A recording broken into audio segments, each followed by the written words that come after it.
pense que la récompense, c'est Dieu qui saura le récompenser pour tout le travail qu'il fait. Donc que Dieu bénisse infiniment le pasteur.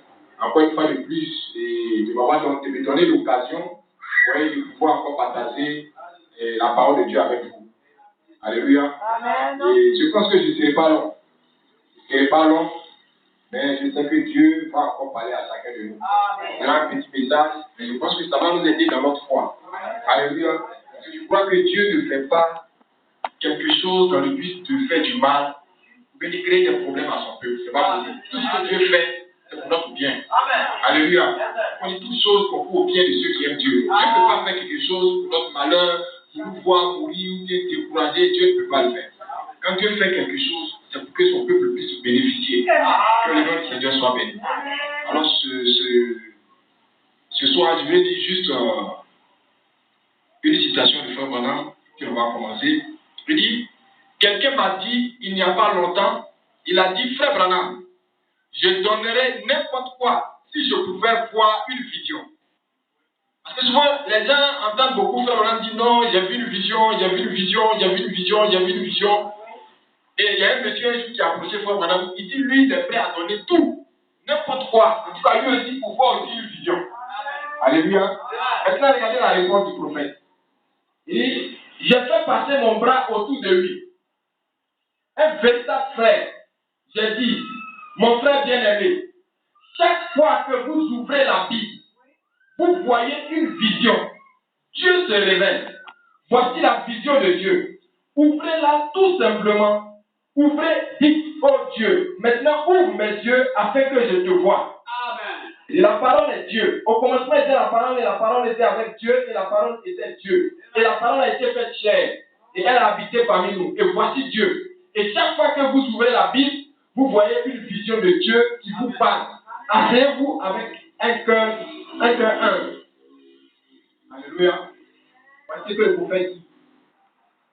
Donc je pense que chaque fois que nous ouvrons la Bible, nous aussi, c'est le prophète qui a dit, chaque fois que nous ouvrons la Bible, nous voyons une vision de Dieu qui nous parle.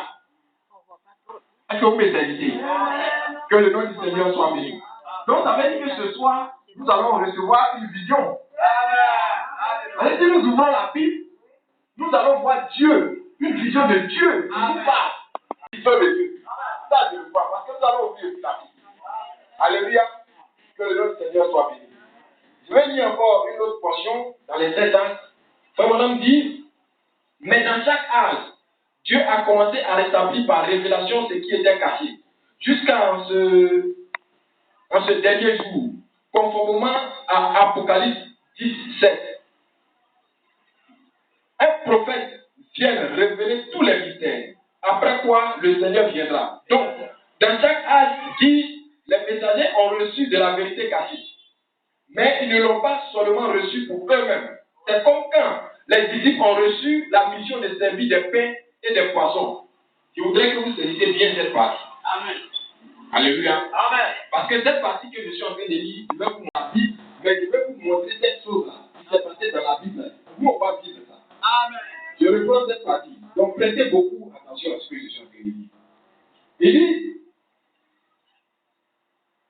mais ils ne l'ont pas seulement reçu pour eux-mêmes.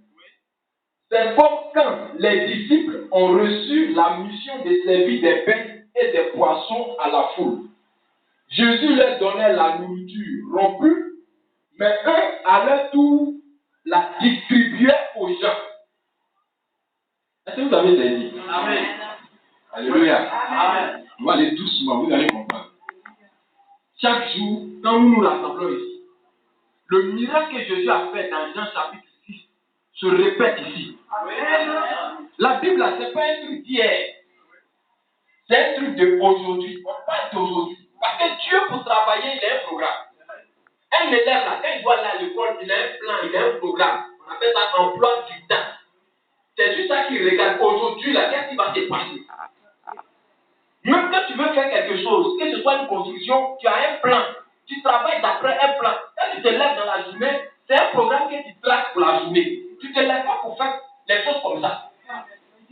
Donc Dieu aussi, il a un plan qu'il a tracé, il a un programme. Et son programme, c'est ça qui est la Bible. Et Dieu regarde ça pour savoir ce qu'il est censé faire. Alléluia. C'est pourquoi il dit, ce qui se passe dans la Bible, c'est le programme de Dieu. Et c'est ce que Dieu veut réaliser même aujourd'hui. Donc quand vous lisez quelque chose dans la Bible, ne pensez pas que c'est un truc vierge. C'est un plan de Dieu que Dieu va réaliser. Qu'on le veut ou qu'on ne le veuille pas, c'est quelque chose que Dieu va faire. Dans Jean chapitre 6, le verset, le passage, la citation que j'ai lue, je vais le prendre. Alléluia. Amen. Écoutez encore. Il dit, mais ils ne l'ont pas reçu seulement pour eux-mêmes. C'est comme quand les disciples ont reçu la mission de servir des pains et des poissons à la foule. Jésus leur donnait la nourriture rompue, mais eux, à leur tour, la distribuaient aux gens. Alléluia. Maintenant, je voudrais que vous prêtez attention. Regardez ce que Frère Branham dit, et c'est la vérité parce que c'est la Bible. Il dit, les disciples là, ils ont reçu du pain rompu. Jésus leur donnait, on dit pain rompu, on va aller dans le français faire la terre. C'est-à-dire Jésus casse le pain, puis leur donne, et puis eux, leur mission, eux à leur tour, qu'est-ce qu'ils faisaient? Il dit, eux à leur tour, ils la distribuaient. Frère, on ne peut pas venir, c'est-à-dire où on est arrivé là, on ne peut plus venir son père enfant de Dieu, c'est pas possible. Parce que si vous faites quelque chose, il faut que ça soit scripturel. Si ce n'est pas scripturel, nous on n'appelle pas ça, on ne voit pas ça. Est-ce que vous m'avez saisi? Je vais raconter ça simplement pour que vous saisissiez, vous allez voir que ça seulement, si on veut prendre ça pour tester les gens, vous allez voir qu'il y a beaucoup de choses. Il y a un problème. Frère, quand on lit, souvent on voit ça trop simple. Le miracle que Jésus a fait, là, quand tu lis, il a pris pain et puis il a multiplié. Ouais. Il y a quoi d'extraordinaire dedans? Mais Jésus a dit, non, écris ce miracle-là, parce qu'un jour, je vais utiliser ça pour parler aux gens. Amen. Puis Jean écrit. Et aujourd'hui, Jésus dit, il va utiliser ça pour nous montrer pourquoi lui, il a voulu que Jean écrive ça. Dans Jean chapitre 6, quand vous lisez, puisque Jésus était un phénomène, il faisait des choses extraordinaires, donc tout le monde voulait le voir, tout le monde voulait le rencontrer, tout le monde voulait assister au moins à un de ses miracles, tout le monde voulait être témoin. Et ce qui faisait que la foule venait, partout il passait, tout le monde le suivait. Donc toujours une foule suivait Jésus. Jésus savait ça. Et jusqu'à ce qu'il arrive midi. Or, tout le monde sait que quand il est midi, c'est l'heure où il faut manger et les gens auront faim. Écoutez-moi bien. Saisissez bien cette partie-là parce que ça peut vous aider. Et je crois que ça va vous aider. Quand il a été midi, tout le monde sait que les gens ont faim. Alors, qu'est-ce qui s'est passé? Ça, c'est la Bible que je suis en train de vous dire. Amen. Les gens, quand ils ont commencé à avoir faim, ils sont allés voir les disciples. Oui. Alléluia. Amen. Je dis, les gens, quand ils ont commencé à avoir faim, ils ne sont pas allés voir Jésus d'abord. Les gens, quand ils ont commencé à avoir faim, qu'est-ce qu'ils ont fait? Les gens sont allés voir d'abord les disciples. Et quand ils sont allés voir les disciples, ils ont posé le problème aux disciples. Ils ont dit, nous, on est actuellement là, il est midi, nous avons faim. Quand ils ont posé la question aux disciples, les disciples ont dit, mais vous venez nous poser la question que vous avez fait. Avec toute cette foule-là, mais comment nous on va s'arranger à vous nourrir? On ne peut pas vous nourrir, écoutez-moi bien. Je vais vous faire comprendre quelque chose ici. Pourquoi les gens vont venir encore nous tromper ou bien venir raconter aux choses? Ça ne marchera pas aussi longtemps que ça ne concordera pas avec la Bible.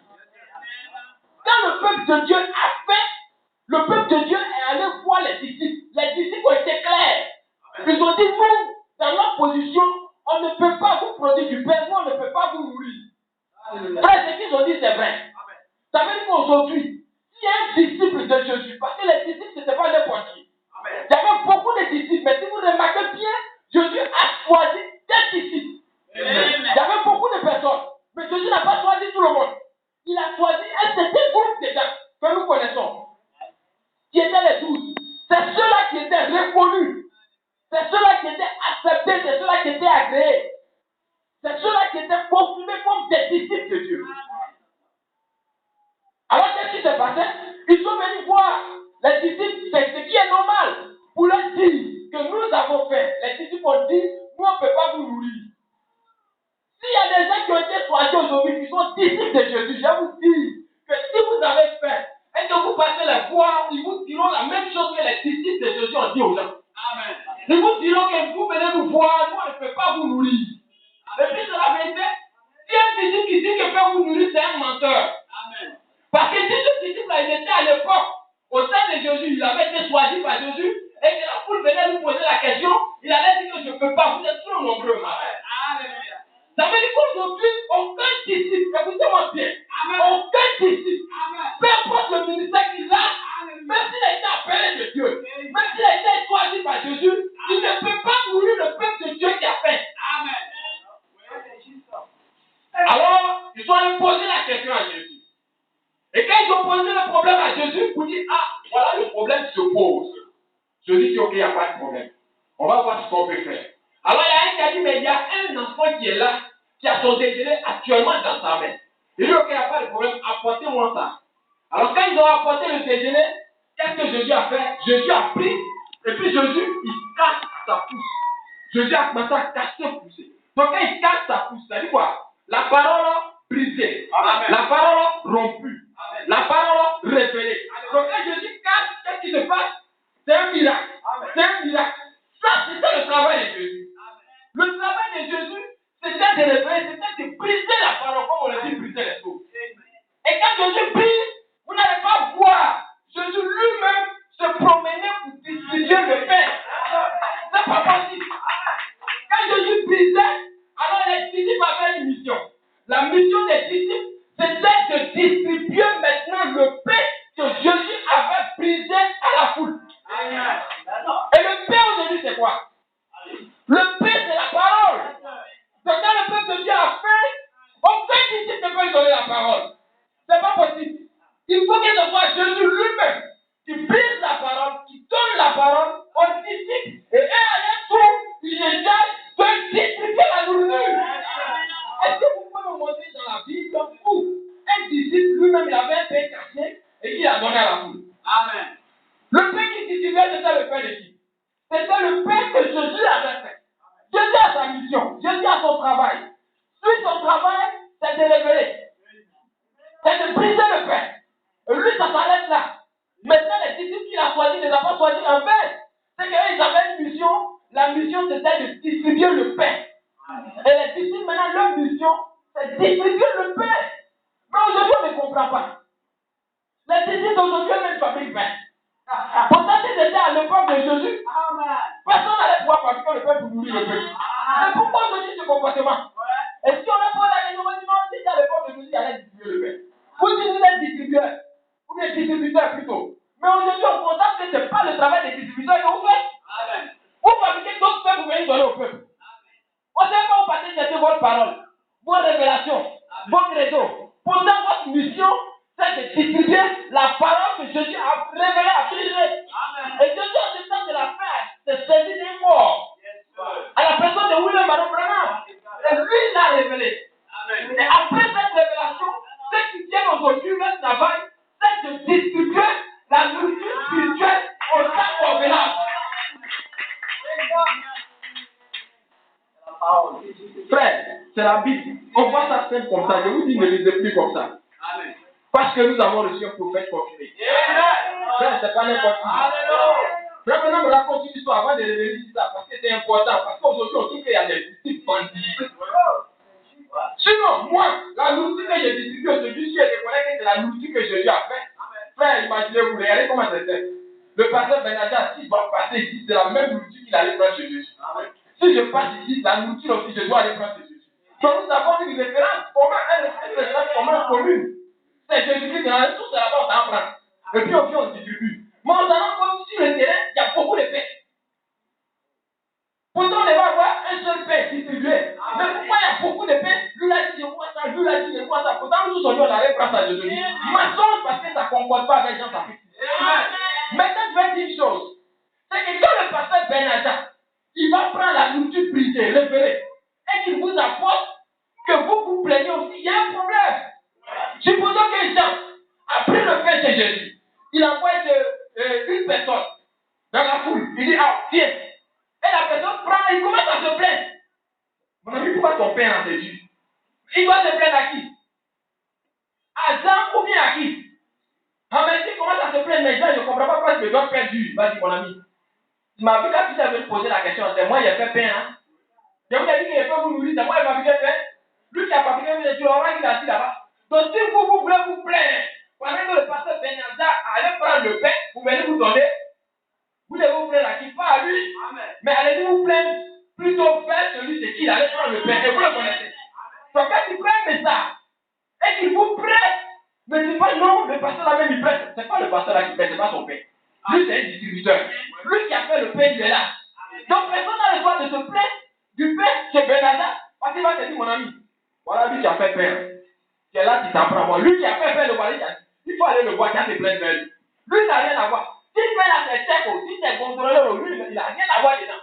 Je suis avec que c'est contrôlé, puis nous on n'a pas distribué pour vous donner. Donc nous notre mission, on s'en fout de comment ça est. Notre mission c'est de distribuer la nourriture.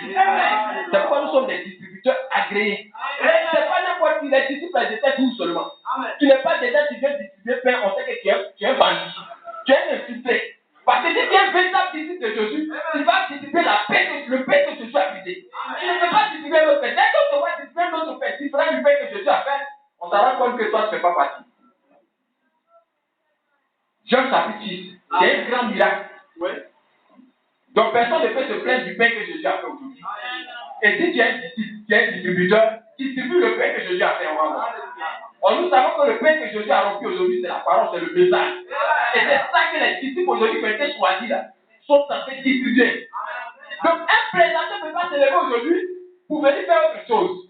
Frère, tu seras dévoilé par la vie. Ta nature va sortir, on va prendre la Bible, on va te tester, on va voir que mon ami, si c'était à la place de Pierre, est-ce que c'est ce que j'allais faire? Ce que tu fais là, c'est ce que j'allais faire.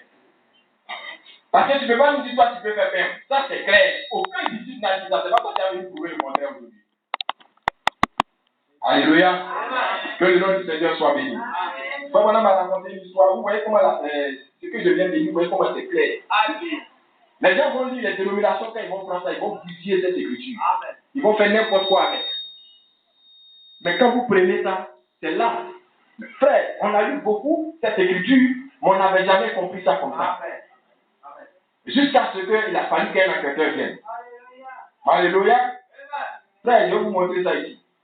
Je disais la dernière fois que ce qui fait que nous connaissons la valeur de la parole de Dieu, frère, je vous dis ça clair, ce sont les brochures. Vous n'avez pas la brochure, vous n'allez jamais connaître la valeur de celui. Est-ce que vous savez que vous pouvez détenir quelque chose de précieux, mais aussi longtemps que vous ne connaissez pas la valeur de cette chose-là, vous n'allez jamais prendre ça au sérieux. Parce que vous ne connaissez pas c'est quoi. Donc, vous allez jeter ici, dans le salon, on chute ça ici. Mais le jour où quelqu'un en passant va voir, il va dire, mais pourquoi tu laisses ça comme ça? Tu sais c'est quoi? Et puis il commence à te révéler la chose, ton attitude, ton comportement, tu as la chose. La façon dont tu te comportais, tu ne vas plus te comporter comme ça, parce que maintenant tu connais la valeur de la chose. Et une fois que Branham m'a raconté une histoire comme ça, Branham dit, récemment ici aux États-Unis, une femme était frappée par la pauvreté. Écoutez-moi bien. Et sa situation financière était au plus bas. Cette femme-là, c'est chacun de nous ici. Ne voyez pas une femme et la femme elle est décidée. Nous on va dire ça, on va faire quoi avec. Amen. Mais quand Frère Branham raconte, rentrez dans l'esprit de ce que Frère Branham veut dire. Qu'est-ce qu'il veut dire? Écoutez-moi bien. Il dit récemment ici aux États-Unis, une femme était frappée par la pauvreté. Et sa situation financière était au plus bas. En sorte qu'on a dû amener la région à l'aider. Et quand les enquêteurs sont venus dire à cette certaine femme, comment se fait-il que vous soyez pauvre au point d'être obligé de demander à la région de vous accorder une aide? Regardez la femme là, ça ne va pas chez elle. Jusqu'à elle va demander à la région, comme la région des grands points ici là, elle va voir par exemple le président du conseil régional pour dire, ah, moi je suis venu ici là, ça ne va pas apprécier. Ma situation, ça ne va pas du tout. Parce que si vous ne faites rien, c'est un cadavre que vous allez venir voir chez moi. Vous allez venir un jour, vous allez découvrir que je suis mort. Vraiment, je suis venu solliciter votre aide. Et ça a tellement touché la région, ça les a tellement touché qu'au point, les gens ont envoyé un enquêteur. Vraiment, la femme l'a dit, son cas là, c'est critique. Hein? Donc, on va dépêcher rapidement quelqu'un pour aller voir qu'est-ce qui se passe au juste. On envoie un enquêteur, l'enquêteur arrive là-bas, commence à poser la question. Il dit, et elle a raconté l'histoire de son mari qui était mort. Lui laissant un fils. Et ce fils, devenu homme d'affaires, était parti pour l'Inde. Et elle n'avait reçu de lui aucun sou depuis plusieurs années. Mais elle recevait certaines des lettres les plus douces qu'elle eût jamais lues. Et elle a dit, il est peut-être dans une condition telle qu'il n'a pas pu m'aider. Mais c'est vraiment un garçon doux. Elle a dit, je ne veux rien lui demander. Et ils ont dit, vous voulez dire que votre fils, lui qui est un homme d'affaires, ne vous a envoyé que des lettres et que c'est tout ce qu'il vous a envoyé? Et l'heureuse vieille mère a sorti ses petites lunettes et les a posées sur son nez. Puis a dit, non, il m'a envoyé quelques photos les plus belles que j'ai jamais vues. Et elle a parcouru sa Bible et elle a fouillé dans la Bible pendant un petit moment. Puis elle en tire un énorme paquet de petits morceaux de papier et les dépose devant les enquêteurs. Elle a dit, regardez quelle belle photo. Et quand l'enquêteur les a lus, c'était des chèques bancaires. Amen. Je ne sais pas si vous m'avez saisi. Hein? Elle a convoqué la région, on a envoyé des enquêteurs pour aller enquêter sur sa situation financière. Parce qu'elle dit ça ne va pas, elle est pauvre jusqu'à ça ne va pas. Elle va mourir déjà, ça va la tuer. Ils vont aller lui demander quel est son problème au juste. Ils arrivent là-bas, elle dit non, mon mari là il est décédé. Bon, avant qu'il ne meure, on a eu un enfant, l'enfant là, nous on l'a envoyé en l'aide, c'est un grand homme d'affaires, bon, on ne sait pas même. Et puis on n'a pas trop de nouvelles, on ne sait pas si ça va chez lui, si ça ne va pas chez lui. Ça fait que moi-même, je ne peux pas demander l'argent à mon fils. Mais tout ce qu'il m'envoie quand même, il m'envoie des belles photos. Ces jolies photos de là-bas là. Il s'en va, il voit les jolis coins, il prend photo, il voit une jolie maison là-bas, il prend photo, c'est ça il m'envoie. Et puis elle ouvre sa Bible, parce qu'elle mettait ça dans sa Bible, elle ouvre et puis elle fait ça devant les enquêteurs. Le type il prend comme ça, il regarde comme ça. Ce sont des chèques bancaires. Frère, maman là est en train de mourir alors qu'elle a des chèques bancaires. Elle a l'argent, mais elle fait. Regardez comment, Frère Branham ne raconte pas pour raconter. Frère Branham ne raconte pas, et puis c'est une histoire vraie. Tout ce que c'est pas Frère Branham, c'est pas un plaisantin, un fou, ou bien quelqu'un qui vient pour divertir le peuple, qui vient raconter du n'importe quoi, comme si on a bonjour, je ne sais pas combien. Frère Branham, quand il prêche, la Bible c'est une réalité, ce sont des faits réels, des choses qui se sont passées. Il raconte une histoire vraie qui s'est passée chez eux là-bas. Et il s'appuie sur cette histoire-là pour parler au peuple de Dieu, aux enfants de Dieu, pour qu'on saisit. Et il nous fait savoir que voici une femme qui détient des chèques bancaires, mais qui est en train de mourir jusqu'au point où elle est en train de convoquer tout le monde pour que les gens lui viennent en aide. Et quand l'enquêteur est parti, ouais, l'enquêteur a dit que ce sont les chèques bancaires. L'enquêteur lui a fait savoir que ce que tu appelles photo là, c'est pas photo, c'est l'argent même que tu es là. Donc l'enquêteur lui montre l'importance de ce qu'elle détient, qu'elle-même elle ne connaît pas, elle est en train de mourir de la chose. Frère, quand moi j'ai lu ça, j'ai compris réellement que si Frère Branham n'était pas venu, la Bible, frère, on va mourir comme ça. Amen. On va mourir. On ne sait même pas ce qu'on détient, ça, on ne connaît même pas sa valeur. On ne sait pas ce qu'on détient. Il a fallu que Frère Branham vienne pour nous montrer l'importance de ce livre. Notre enquêteur là, c'est William Aaron Branham. Il a fallu qu'il vienne pour nous montrer que, mais regardez, frère, je vais vous rendre ça clair pour que vous compreniez. Regardez la femme, regardez sa condition de vie. Elle vivait misérablement, ça n'allait pas. Mais quand elle a compris que ce qu'elle avait, ce qu'elle appelait photo, c'était des chèques bancaires, entre nous, sa situation devient comment? Elle ne savait pas. Donc vous voyez la vie qu'elle menait, non? Parce qu'elle ne savait pas. Peut-être même sa maison là, c'est pas faux, c'est battu, quand il pleut, ça rentre. Tout ça là, elle même pour manger, mais c'est compliqué.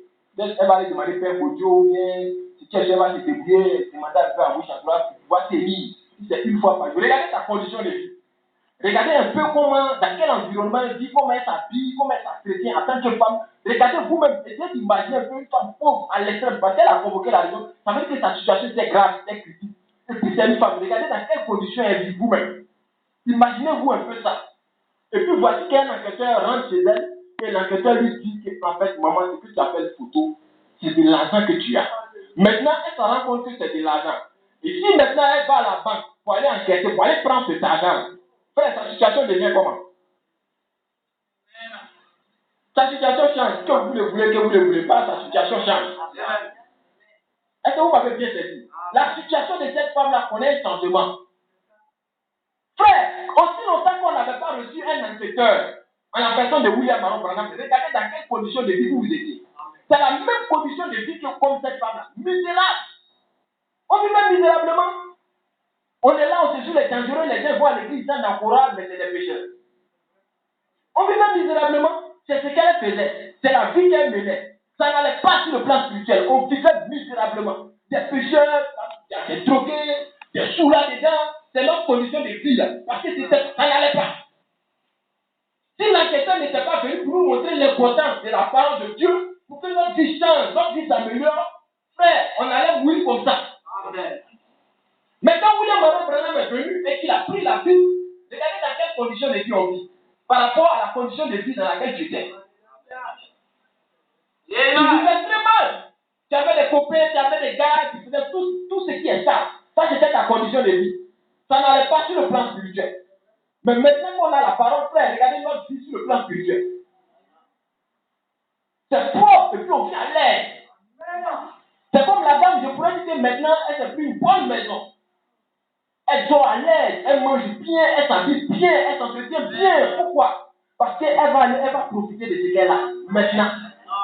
C'est pas nous, on n'a pas de problème de non, il faut chercher femme à gauche, à droite. Nous, on n'a pas ce problème-là. Les autres, ils se cherchent parce qu'ils n'ont pas encore reçu la question. Voilà pourquoi les conditions de vie restera comme ça. Jusqu'à ce qu'ils reçoivent la question pour leur montrer la valeur de la Bible.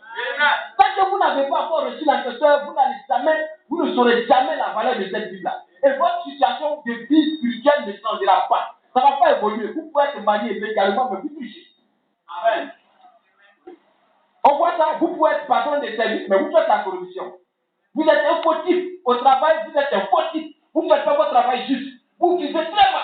Vous vivez dans la saleté. Vous êtes sale en quelque sorte. Vous vous sentez mauvais. Vous n'avez pas à vous entretenir sur le plan spirituel. Pourquoi? Parce que vous n'avez pas encore reçu l'enquêteur. Donc, pour que vous puissiez, votre condition puisse s'améliorer, c'est obligatoire que vous recevez l'enquêteur.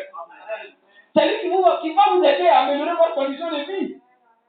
Aujourd'hui, quand on dit qu'il y a les meilleurs chrétiens là, excusez-moi, c'est pas pour lancer des fleurs. C'est nous. La femme là, sa vie a changé. Ça, c'est vrai.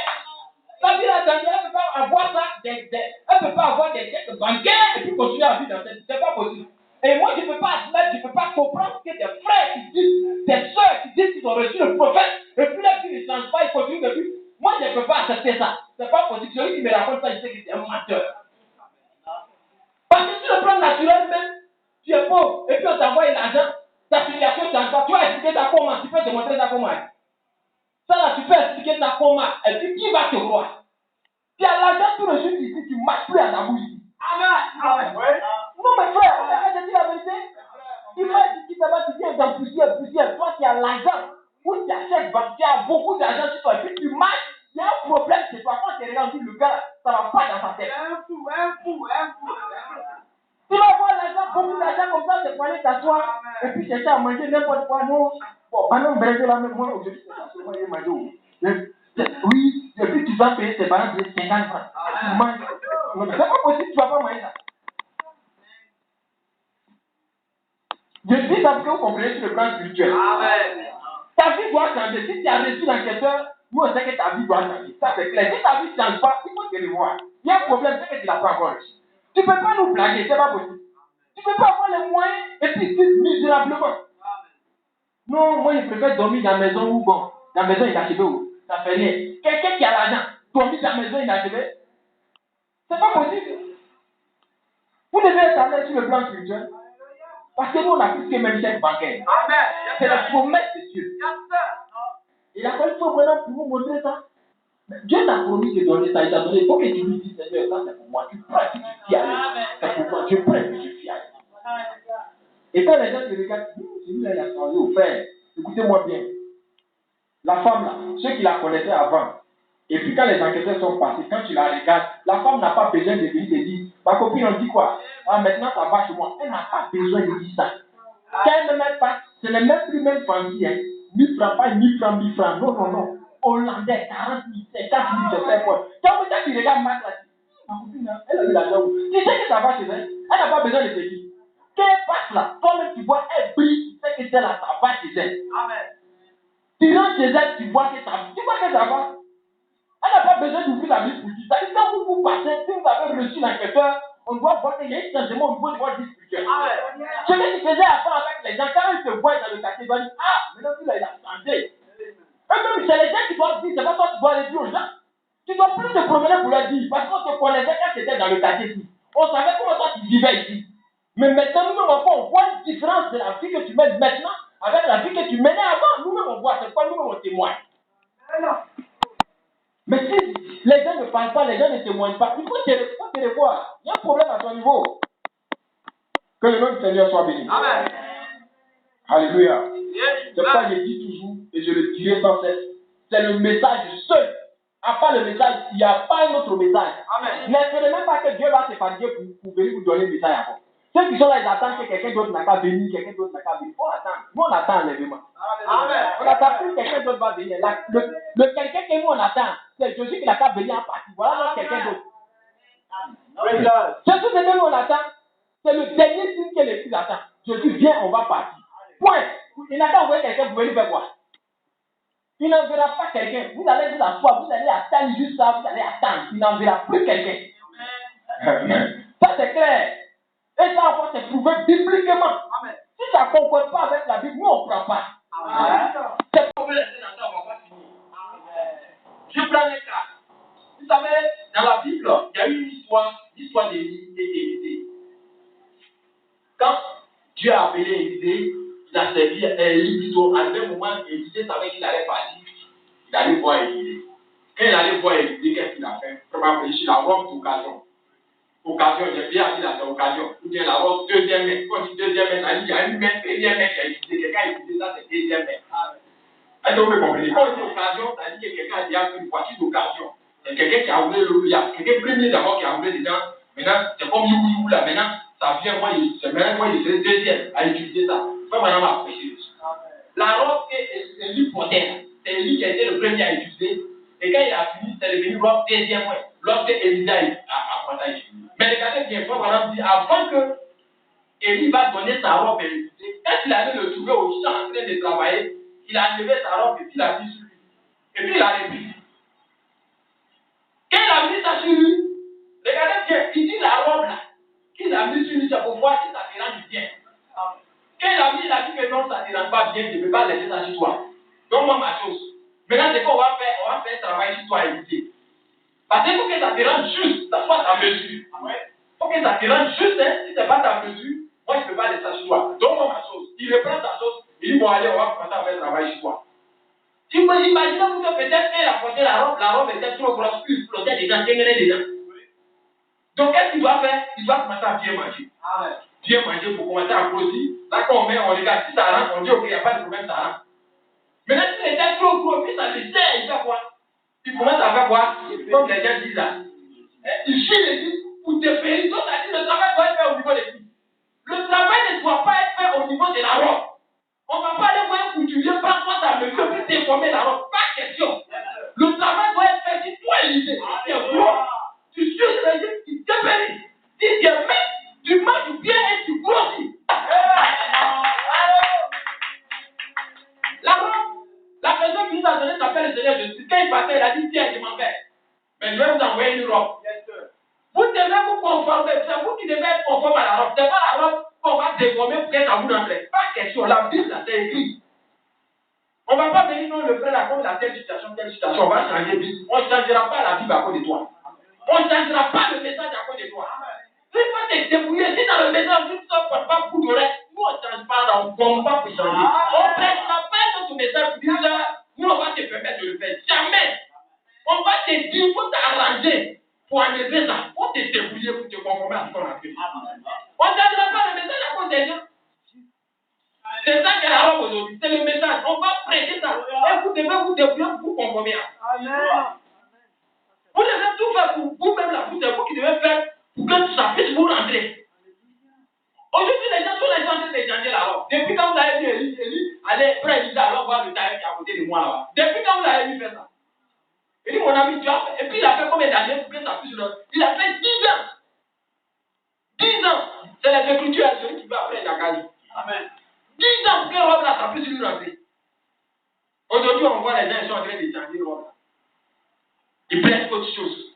Ils sont en train d'adapter ça à la situation. Non, vous savez, on est dans le monde. Et comme on est dans le monde aujourd'hui, vraiment, si une soeur ne porte pas pantalon, c'est pas trop bien, c'est pas comme ça. La Bible dit porte pas, porte pas.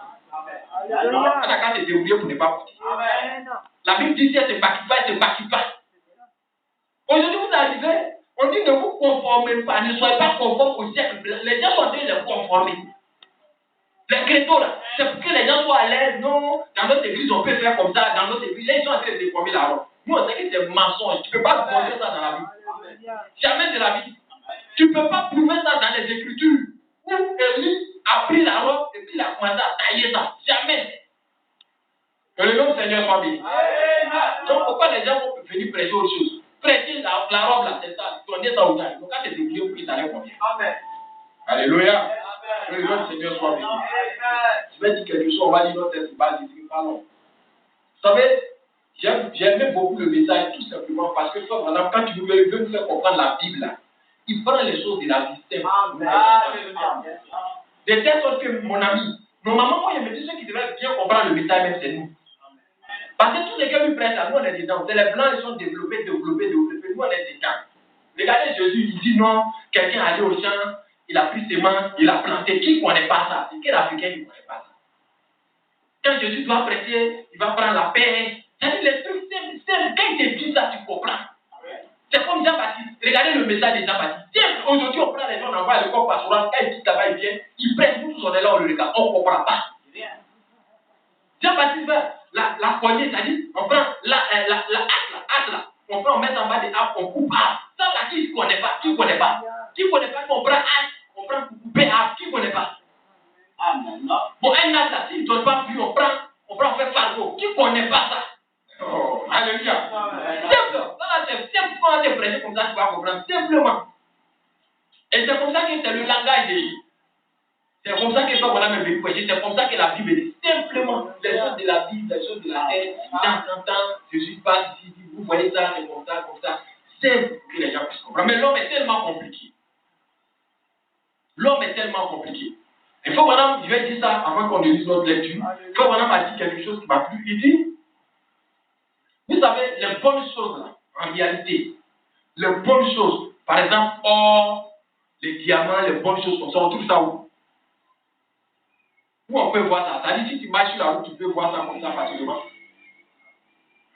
Vous voyez où on trouve? Oh là, c'est précieux, c'est une bonne chose. Mais on trouve où? Si vous voyez ceux qui cherchent or là, c'est où? C'est en bas. Quand tu vois quelqu'un qui allait chercher or, quand il sort comme ça, mais toi, quand il est dans Kakamou, c'est poton la boue, il sale comme ça. Mais il est descendu dans la saleté là, il allait se voir là-bas. Il allait chercher quelque chose qui est précieux. Alléluia. C'est quelque chose qui est précieux. Regarde où ça est. Regarde où ça se cache. En bas de la terre, dans la saleté, dans la boue là, c'est là-bas que ça est. Il descend là-bas pour aller prendre ça. Frère, regardez ceux qui cherchent or. Il faut qu'on a appris ça pour prêcher aux États-Unis. Il dit, regardez ceux qui cherchent or. Les bonnes choses là, ça se trouve dans la saleté. Oui, les bonnes choses se trouvent dans la saleté. Mais quand ils descendent là-bas dans la boue, ils prennent l'or. Il faut sortir l'or. Quand il faut sortir l'or, ça ne brille pas. Quand il faut sortir l'or, c'est pas joli comme ça est là. Ça veut dire quoi? Donc quand il faut sortir l'or, il ne s'arrête pas là. Oh, vous voyez où il allait chercher? Donc quand il fait sortir l'or, il fait travailler ici l'or. Il va prendre l'or. Il va envoyer ça dans les fonderies là. Il envoie ça là-bas. Il chauffe ça. Vous voyez? C'est facile. Moi, c'est-à-dire, les choses ont été tellement simplifiées que, quel que soit le domaine où tu as été trouvé, tu peux prêcher le message à mettre la Bible à l'aise. Un forgeron comme ça, moi, j'ai devant lui pour lui prêcher. Je n'ai pas besoin d'aller ici. Je prends son travail de forgeron, je lui prêche ça. Pour lui faire comprendre la Bible. Le forgeron, quand il faut battre le fer, c'est quand il est quoi, il faut battre le fer. Fer là, on tape dessus quand c'est comment? Quand c'est chaud, c'est ça, on tape dessus. L'eau là, c'est comme ça. On prend, puis on tape. Regardez bien ce que je veux dire. Lisez-moi bien. Parce que souvent on se plaint trop. Non, le Seigneur, tu sais moi, le Seigneur même, je ne comprends pas ce qu'il veut faire, tu vas comprendre. Alléluia. Celui qui prend or là, regardez-le bien. Ou bien, les forgerons là, il met le feu là, il prend, il fait quoi? Il met ça dans le feu. Il met ça dans le feu. Ça chauffe là, ça chauffe, tout le monde, il ne s'arrête pas là. Quand il fait sortir comme ça là, il dépose comme ça, il prend un marteau, mais le feu, il se concentre comme ça. Tu vas voir, je veux dire. Voilà, c'est dans la porte. C'est ce qu'ils font. Donc ils prennent comme des pitons. Et pendant qu'ils tapent, les saletés qui sont d'abord là, font quoi? Ça quitte. Et puis il les prend comme ça, il regarde. Il se regarde, il ne se voit pas bien, son visage est un peu contrôlé par lui. Tu vas voir. Allez, on en va. Il met les gens, il fait sortir encore. Il prend sa position. Quand il fait ça, il est content. Quand il fait ça, il est content. Quand il finit comme ça, il fait sortir, il voit miroir, même si il se voit bien. Et puis on l'a fini comme ça. Nous tous on est contents. Il regarde mon corps là. C'est maintenant qu'il était joli. Mais avant, c'était pas comme ça. C'est passé par des processus pour en arriver là. Amen. Quand nous, Jésus pouvait nous prendre. Jésus pouvait nous prendre le frère qui est là, la soeur qui est là. il est descendu dans la saleté. Comme le pasteur est en train de dire là. C'est d'un point ça qu'on appelle d'abou comme ça, alors qu'il y a des choses précieuses qui sont là. Nous, les enfants de Dieu, on n'était pas comme ça. Hein.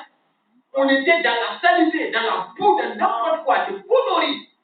C'est déjà qu'on était. Jésus est venu, il nous a pris. Quand il nous a pris, vous pensez qu'il nous a pris à mettre dans. Non, c'est trop facile, mon fils. Quand tu vas voir un faux, je vais te montrer ce qu'il fait là, je vais te montrer ça. Viens ici, il te prend comme ça. Allez dans le feu et preuve.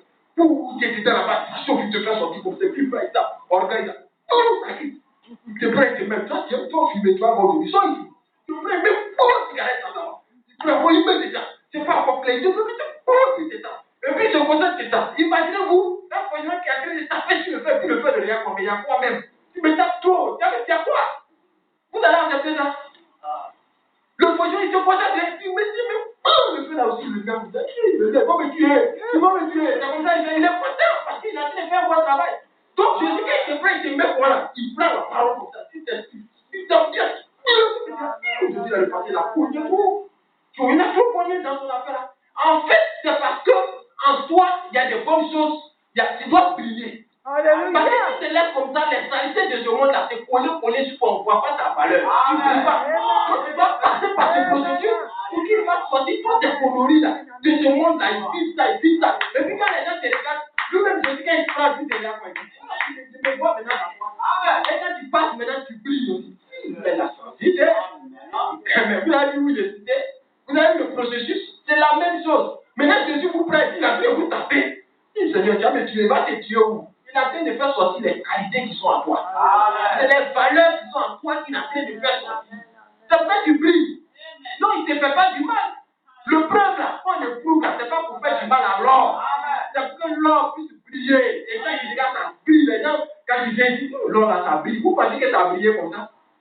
Demandez alors où il est passé pour briller comme ça. Demandez-nous où on est passé où. Quand les gars disent, les gens nous font confiance. Ah, c'est un bon chrétien. Ici, là, s'il y a quelqu'un qui moi, il a confiance. Mais pour que là, tu puisses dire ça de lui, il n'a qu'à t'expliquer son expérience. Ça n'a pas été facile. Hein? Jésus l'a pris. Son nez même vient. Fait sortir. Maintenant, vous-même, regardez. Jésus a bien de faire parce que vous avez des choses en vous pour que vous puissiez briller. Et puis, vous frappez, vous êtes là, vous plaignez. Seigneur, vous faites doucement, tu vas me tuer. Ah, Seigneur, moi-même, ton affaire, moi, il ne comprend plus. Hein. Si c'est comme ça que ta parole, ça y est là, ah, moi, il ne veut pas. C'est pas comme ça. Ça ne va pas comme ça. Nous-mêmes, on fait ça. Mais quand Jésus a dit, nous faisons ça, on te plaît. Est-ce que quand tu fais ça, tu fais du mal alors? Tu ne fais pas du mal alors, donc Jésus ne peut pas nous faire du mal. C'est pas possible. C'est pour notre bien que le nom du Seigneur soit béni. Je vais inviter chacun de vous à faire la vie. Juste une petite exhortation, hein, comme c'est réunion du soir, peut-être 6 minutes, une exhortation pour encourager chacun de nous. Dans le livre d'Ésaïe, Ésaïe chapitre 1, le verset 18. On va dire ce verset-là.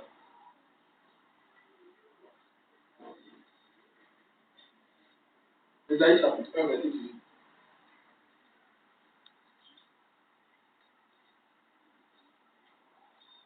C'est la lecture. Ésaïe chapitre 1, verset 18. C'est la lecture. Venez et plaidons, dit l'Éternel. Si vos péchés sont comme le cramoisi, ils deviendront blancs comme la neige. S'ils sont rouges comme la poudre, ils deviendront comme la laine. Que Dieu bénisse avec sa parole pour vous asseoir. Juste 10 minutes, on va vous dire. C'est 2 exemples seulement, il y a point. Bon. Et quand voilà m'a prêché sur ce passage, il a intitulé Une conférence avec Dieu. Moi, je sais que si on invitait le prophète ici un soir de venir prêcher, que Dieu l'inspirait à prêcher ce message, c'est ce qu'il a fait. Il a dit, Dieu me met à cœur de parler d'une conférence avec Dieu. Écoutez bien, une conférence avec Dieu. Frère, c'est pas merveilleux ça. Je vous dis, moi, tout ce que Frère Madame m'a dit depuis la couverture, il y a un monsieur qui passait à sa Bible, il ne comprend pas bien français, il passait, puis il y a un gars qui l'a vu. Il dit, ah, mais ce livre que toi tu tiens, toi-même, tu n'es pas libre. Mais ce livre que tu tiens, donc tu crois ça. Il dit, oui, je crois ça de la. Comme il ne comprend pas français, c'est couverture, première ça, couverture. Lui dit de la couverture à la couverture. Moi aussi, je crois le message de la couverture à la couverture. Depuis le titre même, je crois déjà. Voilà, je crois ça aussi de la couverture à la couverture. Il dit une conférence avec Dieu. Frère, Déjà même le titre, même tu sens même que déjà c'est une relation entre toi et Dieu. C'est-à-dire, il dit une conférence. Tu vas avoir une conférence. On organise des conférences. Ils ont fait beaucoup de grandes conférences dans le monde. Mais là, quand tu lis, c'est pas la conférence. Il y a eu la conférence de jeunesse, la conférence de temps. Mais là, on dit une conférence avec Dieu. Qui va manger sa frère? Imaginez qu'on dit à Dabou, si Dieu arrive de façon physique, et Dieu va se trouver dans une salle quelque part là-bas, il va faire une conférence. Qui va parler? On dit une conférence avec Dieu, frère. Regardez même le verset qu'on a lu. Il dit, venez et plaidons. Dit l'Éternel. Qui a dit? L'Éternel a dit quoi? L'Éternel dit venez. Et puis plaidons. Frère, quand quelqu'un te dit mon ami, il faut venir, il est en train de faire quoi? Il est en train de t'inviter. C'est la vérité, c'est pas moi, c'est simple. Je reprends. Venez et plaidons. Dit l'Éternel. Donc l'Éternel dit venez. Pour qu'on puisse plaider. Tu vas laisser ça. Dieu même t'appelle. Peut-être mon fils Quadio, ou bien mon fils Mel, ou bien mon fils Théodore. Pardon, viens pour qu'on plaide ton cas, ta situation là. Il faut venir pour qu'on puisse demander pardon en quelque sorte. Dans nos français, on va plaider pour ça. Toi, tu vas laisser. Déjà, même le titre, même le pasteur qu'on a lu, jamais c'est grave. Du moment où Dieu t'appelle, si par exemple Dieu appelle le pasteur Bernadette, Dieu pour qu'on plaide, c'est que le pasteur Bernadette est dans une situation. S'il n'est pas dans une situation, tu m'appelles pour plaider quoi? C'est parce que Dieu a vu que tu es dans un problème qui dit qu'on vient, on va plaider, on va voir ton cas là, ton problème, on va voir ça. C'est pour ça que Dieu t'appelle de venir. Ça veut dire que ce passage t'appelle. Il n'y a pas quelqu'un ici qui va me dire qu'il n'y a pas de problème. C'est que Dieu a menti. Quand il a dit venez plaider, il s'est trompé sur nous. Parce que si Dieu te dit, par exemple, donne-moi ton nom, mon frère. Salomon, mets ton nom. C'est à toi il parle. On dit l'Éternel dit à qui? Il dit à Salomon. Si chacun n'a qu'à mettre son nom, l'Éternel dit, moi il m'appelle Antoine, l'Éternel dit, Antoine, viens, on va arranger ton cas. C'est parce que Dieu, quand il me regarde, il voit qu'il y a un cas qu'on doit arranger. Et puis c'est lui-même qui me dit, Antoine, viens. Moi il dit, il faut venir. Moi j'ai laissé ça. Moi-même je sais qu'il y a un problème. Et puis Dieu lui-même m'invite. Il me lance une invitation, Antoine, viens. Je m'en vais, Seigneur, ça me fait quoi? C'est pour qu'on arrange ton cas. Arrangeons. C'est pas pour mon bien, ça c'est pour mon malheur. C'est pour mon mal. C'est pour mon bien ici, on va arranger toi-même ton cas, on va arranger ça. Faire une invitation comme ça, on rejette. Regardez ce que Frère Madame dit.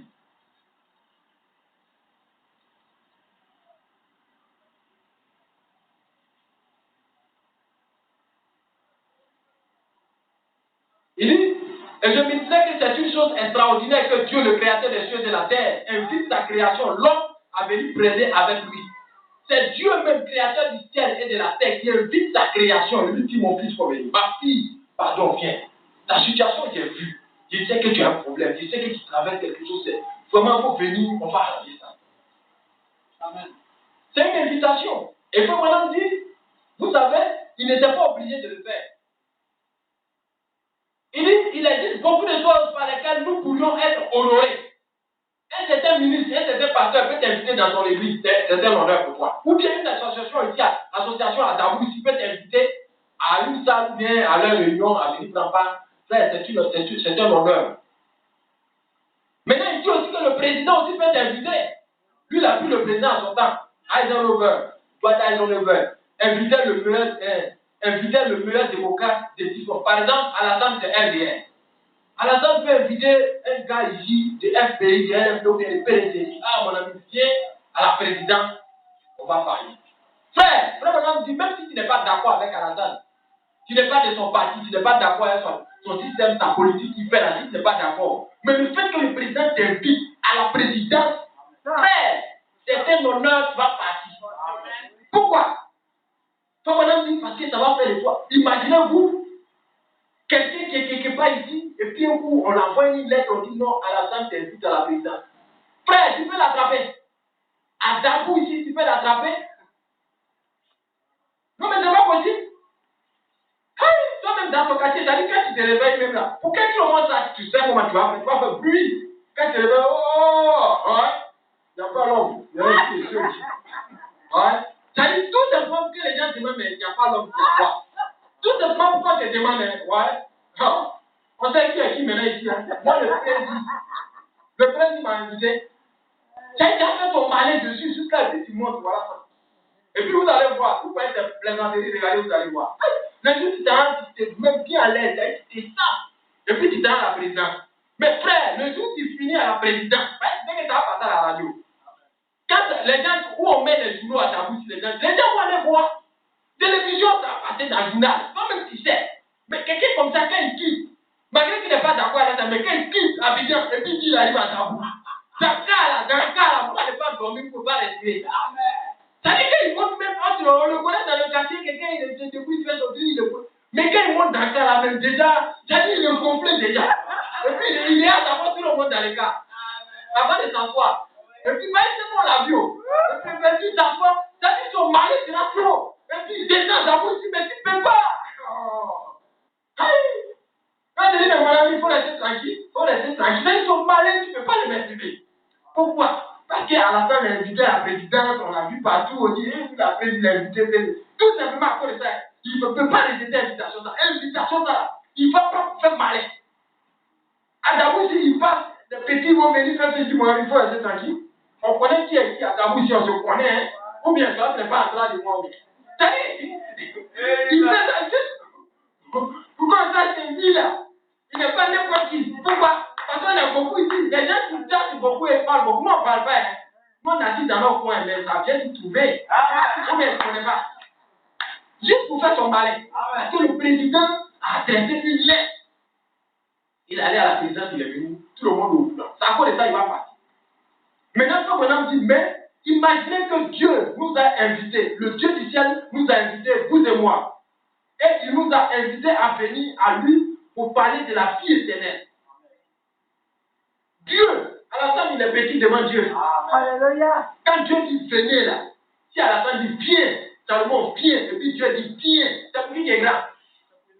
Frère, je vais rentrer maintenant dans quelque chose. Parce que quand j'ai fait exprès pour prendre le cas dans la chambre pour montrer comment tu as fait comporter. Frère, quand je vois les gens qui ont honte de ce message, moi-même j'ai honte d'eux. Vous savez qui nous a appelés? À la fin d'appel là, tu n'as pas honte, tu fais malin ici jusqu'à, tu sors même là, même tu peux prendre ta taxi, tu ne vas pas prendre. Parce qu'il faut que quand tu passes ici, tout le monde n'a qu'à regarder que c'est toi. On n'a qu'à regarder que toi, tu es quitté à la présidence, tu es venu. Tu fais ton malin dedans, tu te montres. C'est-à-dire, tu cherches même dans le coin, et on ne peut pas parler même. Tu vas parler un, le gars va parler deux. Maintenant, vous, là, vu qui vous a invité là, c'est pas, on ne peut même pas le comparer à la. C'est Dieu tout-puissant, créateur du ciel et de la terre, qui dit Salomon, viens aussi, et puis moi aussi, on va parler. Et puis toi, c'est qui est Dieu. Et tu viens, et puis tu te comportes comme quelqu'un qui n'est pas quitté de Dieu. Pourtant, naturellement, tu ne vas jamais le faire si à la fin du temps. Et je ne peux pas admettre que des gens qui sont dans ce message, alors que nous, on sait qui nous a invités. Nous, on sort, on ne peut même pas même dire, on ne peut même pas être fier, on ne peut pas être content. Frère, ce n'est pas adressé à n'importe qui. Vous regardez à Dabou ici, c'est vous, Dieu a choisi, Dieu a appelé dans ce message. Mais au moins, je sois ici, là, quelqu'un ne peut pas, quelqu'un qui a venu, il va voir une soeur, il va dire, mais regardez vous là. Tu sais c'est qui? Tu sais qui l'a invité? C'est Dieu qui l'a invité pour venir plaider. Ce n'est pas n'importe qui. Tu dois faire ton malin dans le message, tu dois montrer aux gens que je suis fier d'être maintenant. Mais nous, on a honte, on se cache, on se dit pas, nous, il ne faut pas les gens vont me voir, je suis là même, je dois aller au marché, j'ai fait comment? Les gens là, quand ils passent, ils me regardent, ils n'ont qu'à te regarder. Si tu étais qui dans la présidence, tu vas au marché là, mais ton malin. Pourquoi les gens peuvent croire ce message et puis on ne sent même pas même que nous sommes croyants du message? Pourquoi? Pourtant, celui qui nous a appelés, c'est Dieu. Mais nous devons être fiers, nous devons être contents. Parce que nous, on n'a pas rendez-vous avec Alatan, on a rendez-vous avec quelqu'un qui est plus qu'Alatan. Et c'est Dieu qui dit venez, on va plaider. Et ça, madame dit. Et il a certainement été rejeté par beaucoup de gens. Et si nous rejetons une telle invitation, alors nous ne pouvons pas nous attendre à être bénis lors de sa venue, lors du jugement. En d'autres termes, Dieu dit quelque chose comme venez et assoyons-nous et parlons-en. En d'autres termes, Dieu dit venez et tenons ensemble une conférence. Rencontrons-nous dans une conférence et parlons de la chose. Dieu t'appelle, viens, on va s'asseoir, mon fils, viens, on va s'asseoir. Ton problème que tu dis, tu as là. Moi-même, Dieu, frère, qu'est-ce que tu as dit? Ça se passe aujourd'hui. Il dit, venez aujourd'hui là, ce soir là, venez, on va s'asseoir. Tu es là, vous êtes là. Ton problème que tu dis, tu as, on n'a qu'à parler de ça. Faut parler de ça à lui. Faut pas accepter de quitter ici, dans sa présence, frère. C'est stupide. Amen. Toi, tu vas quitter Adabou ici, tu vas arriver chez la soeur, tu dis, mais c'est comment, qu'est-ce que je peux faire pour toi si tu arrives là-bas, non? Bon, moi-même là, ça va, hein. Non, je n'ai pas besoin de quelque chose. Tu quittes là-bas, tu viens vivre comme ça encore. Nous, on va te chasser à Adabou ici. Tu ne sais pas ce que tu sais dans ta vie. Tu ne peux pas rentrer dans la salle où il t'appelle pour poser à toi, pour échanger à toi, pour essayer de voir ce qu'il peut faire pour toi. Et puis toi, tu sors comme ça. C'est pas possible. Maintenant, Dieu lui t'appelle, il dit, viens, on va s'asseoir, on va parler. Quand tu lis là, il ne faut pas appliquer à quelqu'un d'autre. Je parle de toi. Amen. Je parle de toi et de moi. C'est de lui. Il dit, venez, on va s'asseoir et puis on plaide dans une conférence. Je le prends. En d'autres termes, Dieu dit. En d'autres termes, français dit, venez plaider. Après, Français a expliqué ça. Pour qu'on comprenne encore. Il dit, Dieu dit, venez et tenons-nous ensemble. Et tenons ensemble une conférence. Rencontrons-nous. Frère, Dieu t'invite pour venir se croiser. Mais pas le croiser. Il dit, rencontrons-nous dans une conférence et parlons de la chose. La chose qui te dérange, qui te fatigue. Bien, moi je dis, il faut venir ma fille. Vous pensez que Dieu va te dire de venir, on va se rencontrer, et puis vous venez, vous n'allez pas le trouver. Dieu, ce n'est pas un jouet. Il n'est pas là pour s'amuser. Si tu as dit de venir, vous allez vous croiser. Il faut venir d'abord si tu n'as pas le temps. C'est quoi il dit, les gens n'ont qu'à venir dans la présence de Dieu. Il dit, vous allez voir, vous n'allez pas le croiser. Et puis vous allez parler de la chose, vous allez voir s'il ne va pas arriver ça. Parce qu'il dit, on fait une conférence dans le but de, quand il y a urgence, qu'on s'assoit, on prend des décisions, et puis on applique. Donc il dit, venez, on va se rencontrer dans une conférence, ma fille, viens, on s'assoit, la chose là, tu dis que tu me parles, tu m'expliques, on va prendre des décisions, et puis bon, on va arrêter ça. Il dit, même si tu as péché, viens, on va s'asseoir, on va parler de ça, moi j'ai arrêté ça. Si tu as un problème, tu viens, on s'assoit, tu me parles, on va prendre des décisions, on va arranger ça, frère. C'est clair, c'est simple, hein? Amen. Une conférence, c'est avec Dieu. Amen. C'est pas avec un homme. Alléluia. Amen. Je vais prendre, comme j'ai dit, 2 cas. Il dit, la conférence, il y a eu beaucoup de conférences, mais on va parler de 2, la conférence d'Éden. Le message venait d'être reçu au ciel selon lequel l'enfant de Dieu, qui était Adam, était déchu de la grâce qu'il avait péché, un état d'urgence fut convoqué. Dieu a dû prendre des anges et descendre du ciel parce que son propre fils était tombé en désobéissance à ses lois. Frère, quand le message arrive au ciel qui a est tombé, vous avez vu le comportement de Dieu? Est-ce que vous avez compris ce que je suis en train de dire? Dieu lui-même. Dieu n'a pas envoyé quelqu'un quand Adam et Ève sont tombés, un fils de Dieu, quand il est tombé, frère, Dieu ne pouvait pas rester tranquille au ciel là-bas. Quand le message, quand ils sont venus dire par exemple, pourquoi Dieu, Adam est tombé, il dit quoi? Il dit non, il faut qu'on arrête ça. Si vous comprenez bien, quand il dit un fils de Dieu, quand il tombe, regardez le comportement, regardez ce que ça fait à Dieu. Donc quand Adam et Ève sont tombés, et que le message est arrivé au ciel, Dieu est descendu. Parce que son fils est tombé, il n'a pas envoyé quelqu'un, c'est lui-même qui est venu. Normalement, quand Adam est tombé, c'est lui qui devait lever la main, et puis courir, oh Dieu, je suis tombé. Vous avez vu quand Adam est tombé, il a commencé à chercher Dieu. C'est pourquoi je vous dis, tous les enfants de Dieu qui sont déçus, n'attendez pas que c'est eux qui cherchent Dieu, c'est Dieu qui doit aller les chercher. Maintenant, aujourd'hui, pour que Dieu aille les chercher, il a besoin de Salomon pour aller chercher. Amen. Frère, Dieu est descendu. C'est comme Dabou là, c'est ça qui est jardin d'Éden. Dieu est descendu. Quand Dieu est descendu à Dabou, Dieu a commencé à se promener dans les quartiers Gédion, dans les quartiers Rose. Il a commencé à se promener, puis il cherche son enfant. Il dit, mon fils, il n'y a plus quelqu'un qui est descendu, il faut revenir. Est-ce que vous me comprenez? Si Dieu doit descendre, s'il y a les enfants de Dieu déchus ici, c'est que Dieu a fait au commencement, Dieu le fera. N'attendez pas que les enfants de Dieu déchus ici aillent vers Dieu. C'est Dieu qui doit venir chercher ses enfants qui sont dessus à Dabou. Oh, Dieu pour chercher ses enfants qui sont dessus à Dabou, par le Saint-Esprit, il descend à Salomon. Par le Saint-Esprit, il descend dans le pasteur, et puis il vient à Rome ici, et puis commence à parler. Les gens ne savent pas que c'est Dieu qui est en train de chercher son enfant comme ça. Les gens ne vont pas comprendre, on va passer le pasteur qui est venu, il y a un pasteur là qui est venu me parler. Quel pasteur qui est venu me parler? C'est Dieu, au travers du pasteur, qui est en train de chercher son enfant, quand il peut dire dans le jardin d'Éden et Dabou. La même chose est en train de se passer. Alléluia. Il a dit, Adam, où es-tu? C'est pas Adam qui a dit, Dieu, où es-tu? C'est Adam, où es-tu? Le gars même se cherche, il fuit.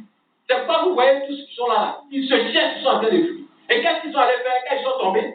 La première des choses qu'ils ont fait, Ils ont pris feuilles de figuier et puis se sont couverts. La religion, c'est une couverture. Ils se sont couverts. Ils sont allés se cacher dans les églises méthodistes. Ils sont allés se cacher dans l'Assemblée de Dieu. Ils sont allés se cacher dans l'islam. Ils sont allés se cacher dans le bouddhisme. C'est le comportement de la nature d'un homme quand il est tombé. Ça ne changera pas. Tous ceux qui sont tombés là, ils doivent aller se cacher dans quelque chose. Ils doivent aller dans les adorations, leurs fétiches. Ils doivent aller se cacher dedans. Nous, on sait que c'est normal. Mais dans tous les cas, Dieu descendra pour aller chercher ces enfants. Et Dieu est descendu ici, à Dabou, sous la personne de cet esprit, il va chercher ses enfants qui sont là. Il va chercher ses enfants, ça c'est clair. Et quand Dieu a vu que vraiment Adam était dessus, il est descendu, il a dit, c'est merveilleux. C'est pas, je suis content de ce quand je tente d'histoire, encore Dieu est descendu. Frère, nous on sait qu'on est déçus, on allait se cacher dans beaucoup de conneries. Et Dieu est descendu, et Dieu est venu nous chercher. À la personne de William Aaron Branham, c'est Dieu qui nous cherche au temps du soir. Parce que là-bas, c'est ça, au temps du soir aussi qu'il était descendu. Il ne changera pas. C'est son plan qui est là. Lui, quand son enfant tombe, c'est au temps du soir, il descend pour aller chercher son enfant. Et il a vu que ses enfants sont tombés beaucoup à Dabou ici. Au temps du soir, il est descendu encore, il est en train de chercher ses enfants. Parce que lui, il a un moyen pour les ramener, pour les ramener. Mais ils sont allés se cacher dans. C'est pas ça, ça ne peut pas les sauver. Quand Dieu est descendu et puis il est venu, vous avez vu, ils ont pu venir, tu fuis. Et Dieu a regardé et dit non, votre religion ne vous sauvera pas. Frère, la religion aujourd'hui ne sauvera pas quelqu'un. Adam et Ève ont été les premiers à expérimenter ce que c'est que la religion. Ça ne sauve pas. Si ça sauvait, si ça pouvait ramener les gens dans la présence de Dieu, quand Dieu est descendu, Adam allait venir dans la présence de Dieu. Il ne pouvait pas venir. Bon, maintenant, aussi longtemps que vous n'avez pas affaire à Dieu, votre religion, il n'y a pas de problème. Quand ils n'avaient pas affaire à Dieu, ils étaient couverts de feuilles de figuier. Le feuille de figuier qui a fabriqué, c'est Dieu. C'est eux-mêmes qui ont fait. Est-ce que vous comprenez bien ce que je suis en train de dire? La couverture, là, ça, c'est eux-mêmes qui ont fait ça. C'est pas Dieu qui a fait pour leur donner. Et vous voyez les religions, là, ça, c'est les religions des hommes. Moi, je vous dis ça clair. C'est les hommes même qui ont fabriqué ça. La vraie religion de Dieu, c'est le message. Ça, c'est Dieu qui a fait. C'est pas un homme qui a fait. C'est pas un homme qui a fait ça. C'est Dieu lui-même qui a fait ça. Et Dieu est venu tuer un animal, et puis les a couverts du peau de l'animal. Ça, c'est Dieu maintenant qui les a fait. Adam maintenant pouvait venir dans la présence de Dieu. Sinon, si Dieu ne tuait pas un animal pour verser son sang, il ne pouvait pas les venir, c'est pas possible. C'est pourquoi Dieu a convoqué cette conférence pour s'asseoir dans un. Tu as fait quoi? Donc Dieu va arranger ça, puis il va arranger ça. Je prends la dernière conférence. Bon, comme j'ai dit que je vais appeler ça la dernière.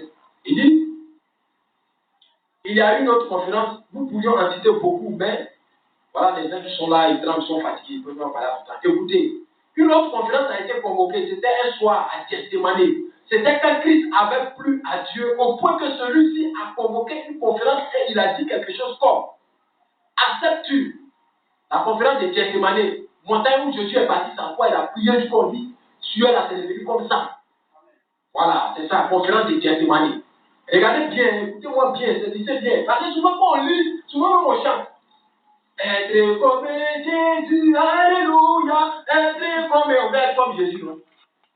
Quand on chicotait Jésus, là, tu veux être comme lui. Quand il dit miracle, il veut faire miracle comme Jésus, précis comme lui. Il veut guérir les gens, c'est ça. Mais on l'a chicoté. Il n'a pas fait miracle sur moi. Il y a où on l'a chicoté là. Est-ce que tu veux qu'on te chicote comme Jésus? Il y a où on s'est moqué de lui. Est-ce que tu veux qu'on se moque de toi comme Jésus? Il ne faut pas changer pour dire c'est comme Jésus, prier comme Jésus. On dit aussi chicoter comme Jésus. Pour la couler là. C'est comme il faut qu'on se coule aussi. Il faut dire aussi. Ça aussi, ça aide les gens aussi. Sa vie là, c'est pas où Jésus priait, c'est un village, il prêtait, il multipliait. Sa vie, ça n'est pas là. Il y a où on a chicoté, ça aide les gens. Voilà Jésus. Parce que souvent, on prend ce côté bon là. C'était dur. Personne ne veut prendre ça. Et puis, qui n'a qu'à prendre? Pourtant, on dit c'est le modèle. Mais le modèle, c'est tout ça qui fait modèle. Là, ici, la fois maintenant, vous faites savoir qu'il y a une conférence qui a été convoquée à Gethsemane. Effectivement, c'est la vérité. Et c'était quand Christ avait plu à Dieu, au point que celui-ci a convoqué une conférence et a dit quelque chose comme: regardez, Dieu lui demande, acceptes-tu d'aller jusqu'au bout de la chose ou veux-tu te dérober? Ça nous dit tu arrêtes. Donc, regardez, Jésus est venu sur la terre, il va vous mourir à la fois. Écoutez bien cette partie, je vais finir la parole. Saisissez bien, vous allez comprendre pourquoi Jésus là, il était à la fois homme, à la fois Dieu. Ce côté-là, c'est de lui, il parle ici là. Jésus sait pourquoi il a fait ça, c'est à cause de nous. Jésus vient Au moment où le temps arrive où il doit le mourir, Dieu convoque une confiance avec lui. Entre nous, Jésus là, c'est Dieu, Dieu convoque confiance avec un Dieu. Mais c'est juste pour nous montrer qu'il était dans la terre, pour nous montrer que j'ai dit que Dieu va vous rencontrer. C'est par rapport à nous que Jésus a fait cette expérience. Sinon, Dieu il va aller rencontrer Dieu, Dieu est quitté lui-même. Mais c'est par rapport à nous que lui a vécu cette expérience. Et maintenant, il arrive là. Et maintenant, Dieu te dit, est-ce que tu veux continuer? Regarde bien. Faut pas, regarde ce qui t'attend. Voilà ce qu'ils vont te faire. Voilà, lui, il est dit, ils vont te déshabiller nus, enlever tout, quand ils vont enlever. Amen. Frère, je vous dépêche juste un peu la scène. Jésus, nous tous on le connaît, tout le monde le connaît. Un grand homme de Dieu, fait des miracles, fait des choses extraordinaires. La foule le suit. Quelqu'un qui est mort, il fait sortir. Il va marcher sur l'eau, il va faire comme ça, il va faire, il n'y a pas de problème. De jour, on l'attrape. Mais tout le monde veut voir, parce que lui, on le connaît, il est trop dangereux. Les gens qui l'ont attrapé, on va voir si on peut le tuer. Tout le monde est sorti. Les enfants, ils sont là. Les femmes, elles sont là. Les hommes, ils sont là. Donc tout le monde est là, tout le monde le regarde. Les disciples étaient développés, ils ne peuvent pas comprendre que l'autre mec est dangereux comme ça, il est là. Les gens crachent même dessus. Pourquoi? Mais le type, il est trop puissant, il a une puissance incroyable. Il va utiliser les gens vont voir aussi. Non. Donc tout le monde est sorti pour voir. Maintenant, c'est Jésus là. Dieu lui montre, regarde ce qu'il va dire. On va te déshabiller. Frère, si tu veux, il faut essayer un peu. C'est là que tu vas voir que quand on te montre ce qui t'attend, on va te déshabiller. Moi-même, je suis, on va me déshabiller. Mais c'est là que même pour passer là, c'est impossible. Tu veux, moi, c'est mieux. Et puis, on va te déshabiller pour faire promener. Aller te suspendre en haut comme ça, c'est-à-dire on met en haut même. Les enfants qui sont à l'extérieur, ils sont là, ils te regardent. Les femmes te regardent, c'est nul. Tu sais, quand le ciel et la terre, quand ils ont vu ça, ils ont dit non, on ne peut pas vivre. Comment on peut déshabiller Dieu, l'humilier jusqu'à ce point le soleil dit je ne vis pas. La lune dit moi aussi je ne sors pas. La terre aussi dit pas quelque chose, pas ça, trembler. Mettez-vous à la place de Jésus, c'est là que vous allez comprendre que là, c'est très faux. Hein? Jésus même quand il a dit, ah Seigneur. Maintenant, regardez quelque chose. Quand Dieu lui pose la question, est-ce que tu veux continuer ou bien tu veux arrêter? Frère, c'est chacun de nous. Parce que souvent, quand tu donnes ta vie à Jésus, tu penses que c'est fini. C'est pas fini. Hein? Quand toi-même tu regardes ce qui t'attend, on te pose la question. Tu as su que le message là, tu vas continuer mon fils. Il faut choisir, hein, ma fille. On a fait des messages qui est rentré dans ce pas où tu allais sur le venir là. C'est pas tu connais juste que moi, ton papa là. Tu vas choisir aujourd'hui, soit ton message, ou bien école, ou bien les choses. Tu choisis, mais ça qui me dérange. Tu choisis, je dis que la réponse choisie pour écrire dans ta tête. Tu fais ton choix. Je suis même là, il regarde. Il voit le peuple, il dit, ah. Maintenant, regardez. Il dit, et la décision fut prise. Que ma volonté ne se fasse pas, mais la tienne. Ça veut dire que Jésus, en tant qu'homme, lui-même, il avait une volonté. Lui, sa volonté, c'était quoi? Il dit, Seigneur, si c'est moi là, je ne vais pas. Amen. Il dit que ma volonté ne se fasse pas. Bon, si ta volonté, Jésus, devait se faire, c'était quoi alors? C'était que tu ne vais pas. Moi, ma volonté, Seigneur, quand c'est que tu m'as montré, moi, je ne veux plus. Je fais un peu, hein, je suis né, miraculeusement, les gens parlaient, je fais des miracles, on a parlé de Dieu, je suis arrivé là, je ne veux plus continuer. Si c'est moi, je ne vais pas. Mais où je suis arrivé, si je veux prendre ma volonté, je ne vais pas faire. Amen. Mais comme toi, ta volonté, c'est que j'aille mourir. Je laisse moi ma volonté et je prends ta volonté. Amen. Et tous ceux qui sont ici, chacun de nous a sa volonté. Mais il est en train de nous dire que quand vous êtes en face d'une situation, laissez tomber votre volonté. Parce que moi, je sais que souvent, tu as une soeur, devant une volonté, devant une situation, si c'est ta volonté, tu veux prendre, tu vas pas prendre position. Ça, c'est clair. Mais, Seigneur, que moi ma volonté là? Parce que moi ma volonté, c'est d'étudier. Hein? Parce que je n'ai pas étudié. Je n'ai pas étudié, c'est chaud, c'est examen, c'est concours. Voilà le pays qui est là. Je fais comment? Seigneur, si c'est ma volonté, moi étudier. Vraiment, devant la situation, que ma volonté ne se fasse pas. Ce que toi tu veux, c'est que je ne puisse pas bien faire. Peu importe ce qui va m'attendre, je vais faire ta volonté. Une soeur, tu peux être coincé, voilà un monsieur qui sort d'une voiture, bien là, et tu te dis, bon, voilà l'argent, tu te montres les chèques de 5 millions. Tu es coincé, même du gars coincé. Selon ta volonté, tu fais quoi? Tu prends, et puis ce qu'il veut faire, il fait. Mais comme Jésus là, que ma volonté, c'est que je veux, ça ne se passe pas. Mais que ce que toi tu veux, c'est que je ne fasse pas. Je ne fais pas. C'est ça, Jésus a fait. Pour vous montrer que je sais. Pourquoi je suis devenu homme comme vous, ça sera dû par moment. Pour vous, même votre volonté, c'est la force de la volonté de Dieu. Amen. Laissez tomber votre volonté parce que moi, Jésus, j'ai laissé tomber ma volonté. Amen. Et j'ai payé le prix pour vous. Donc, vous aussi, devant n'importe quelle situation, même si c'est critique, va là, moi, on a des déshabillés devant les gens. Je ne suis pas fou. Un fou qui est déshabillé, c'est pas il est fou, on ne voit pas. Amen. Mais quelqu'un qui est Dieu, quand on le déshabille, tôt, ça c'est plus que honte. Amen. Que ma volonté ne se fasse pas, Seigneur, ce que toi tu veux, c'est que je sois correct. Dieu fait quand même, ça ne fait rien. Et c'est à cause de nous que Jésus a fait ça. Juste pour nous montrer que nous, notre volonté, là, ça doit plus compter. Amen. Ce que nous devons faire chaque fois, Seigneur, je ne vais pas faire ce que moi je veux, mais je vais faire ce que toi tu veux. Que le nom du Seigneur soit béni. Donc je vais m'arrêter là pour ce soir. Que Dieu vous bénisse.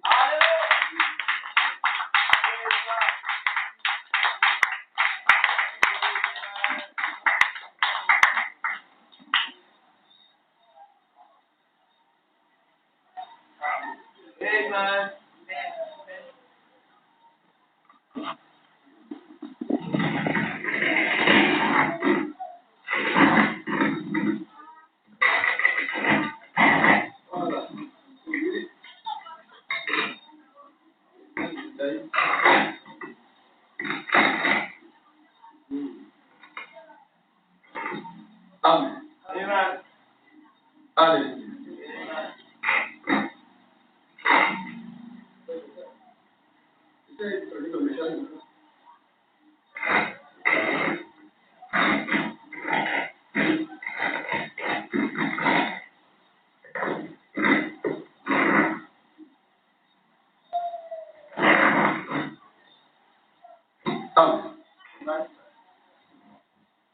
Alléluia. C'est pas la robe qui a besoin d'être taillée. C'est Élisée lui-même. C'est pas les micros. Mais c'est moi-même. Je dois faire un effort pour être juste avec les micros. Amen. Venez, plaidons. Regardez ces deux mots-là, ces petits filles là. Moi, je n'ai pas fait grand école. On peut parler après des serpents dans l'air, montagnes, barques, tout ça. On peut parler de ça. Venez, plaidons. Amen. Si vous voyez ces deux phrases, vous allez voir deux personnes. Un dans le ciel qui a accompli un grand miracle, sacrifice. Et puis un sur la terre depuis le temps d'Adam jusqu'à ce que Jean-Baptiste naisse. Il y en a point. Alléluia. Amen. L'autre, venez. Et puis il y a un pour les dons. Et puis il dit, il n'a pas dit ainsi dit l'Éternel. Mais il dit l'Éternel. Et ce qui suit, même si vos péchés sont comme la cramoisie, ils deviendront blancs. Et là-bas, il dit, si vous êtes docile et que vous avez de la bonne volonté, vous mangerez maintenant les meilleurs produits du pays. Ça revient à qui? À celui qui t'a venez. Et même dans le livre de Joël, vous voyez ça? Bien. Maintenant, il y a un, lui il dit, si vous résistez, vous serez dévorés. Alléluia. Amen. Mon frère, venez et plaidons. Oh frère, que Dieu te bénisse. Moi, je souhaiterais marcher avec toi. On ne se connaissait pas, mais comme il a bien dit, voyez, frère Madame dit que lorsqu'il n'a pas besoin de faire une semaine, 2 semaines pour connaître quelqu'un, il dit quand il échange avec toi, il sait de quel esprit il a. Amen. Alléluia. Si tu as un bon esprit, ce n'est pas une minute, non. Petite vie, il fait ça. Alléluia. Amen. Et le frère va détailler exactement le message de l'heure ce soir. Amen. Les deux fois nous sommes racontés, j'ai vu que c'est que moi, j'ai été sincère avec mes enfants. En tout cas, le frère, quand j'ai posé avec lui, c'est qu'il a le dépôt du message en lui. Nous aussi, là, profitons, bénéficions de ce qu'il a, parce que ça nous fera du bien. Amen. Amen. Il a le royaume de Dieu. Donc, allons-y, asseyons-nous dans ce royaume. Alléluia. Amen. Amen. Venez. Alléluia. Frère, Dieu a regardé dans les cieux. Il a essayé, beaucoup ont appelé, mais ça a été échec. Amen. Ça a été échec. Amen. Mais dans ce temps de la fin, quand la Bible dit, à la voix du septième ange, quand la trompette, voyez-vous, la trompette sonnera. Regardez, frère. Frère Branham dit que quand la trompette sonne, soit il y a eu 3 cas. Alléluia. Voyez-vous, ça peut être la semaine de la fête, ça peut être une guerre. Bon, ainsi de suite. Amen. Mais regardez, frère. Venez, il y a quelqu'un que Dieu a utilisé. Si c'est une conférence, avant que Dieu ne descende pour que la conférence puisse avoir lieu, il faut aller rassembler des gens. Alléluia. Et c'est homme qui doit aller rassembler des gens. Si c'est une question de parti, il doit connaître. Alléluia. C'est lui qui doit lui faire la conférence. Amen. Même quand il va aller dire à quelqu'un, il y a une conférence, c'est lui qui va aller là. Déjà, il connaît les thèmes de la conférence. Il connaît les sujets de la conférence. Alléluia. Nous aussi, nous connaissons tous les messages, les sujets, les mystères. Alléluia. Amen. Du contenu de la Bible dans les cieux comme sur la terre. Alléluia. Voyez-vous, Dieu a utilisé l'école de Mme William Branham pour aller appeler des gens. Alléluia. Et quand ils sont venus, amen, lui il s'est éclipsé. Il n'est plus là. Et puis, voyez-vous, j'ai vu la personne qui pouvait dire maintenant, pour les gens, oh frère, quel mystère. Alléluia. Pour plaider, voyez-vous, c'est nos fautes, nos péchés. Amen.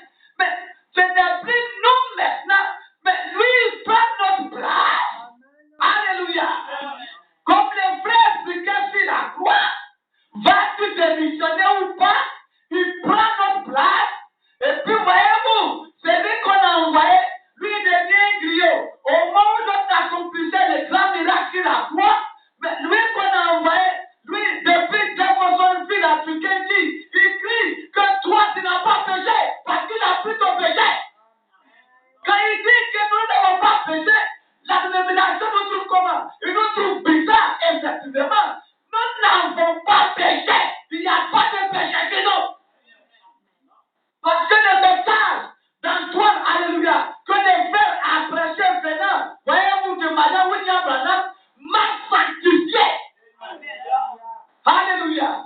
C'est pourquoi, frères et sœurs, il n'y a pas de péché à nous. Nous sommes passés comme de l'or. Voyez-vous, c'est une procédure de la justification, la sanctification, jusqu'au baptême du Saint-Esprit. Donc, frères et sœurs, nous n'avons pas péché.